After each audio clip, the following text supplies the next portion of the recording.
मॅडॉक films यांचा films तुम्हाला माहीतच असेल, स्त्री आणि भेडी असे चांगले चित्रपट आपल्याला देऊन गेले। जसं की तुम्हाला माहिती आहे, स्त्रीमध्ये कॉमेडी आणि हॉररचा खूप चांगला मिक्सचर आहे। तसंच हा मुंजा मूवीमध्ये पण आहे।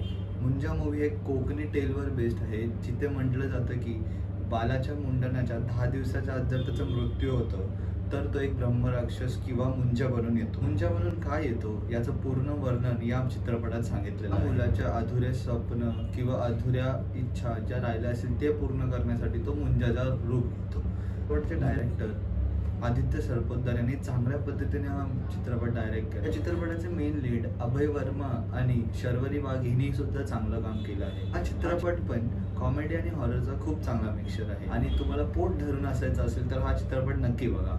VFXनी एवढं चांगलं काम केलंय की ते तुम्हाला मोठ्या पडद्यावर बघायला खूप मजा। या मूवीमध्ये थोडेफार जम्पस्केअर्स पण आहे, ते तुम्हाला बघायला मजा सुद्धा येईल मोठ्या पडद्यावर। चित्रपट आवडला असेल किंवा हा रिव्ह्यू आवडला असेल तर या चित्रपटाला एकदा थिएटरमध्ये जाऊन बघा। मूवी रिव्ह्यू, सिरीज रिव्ह्यूसाठी आमच्या चॅनलला सबस्क्राईब करा। धन्यवाद।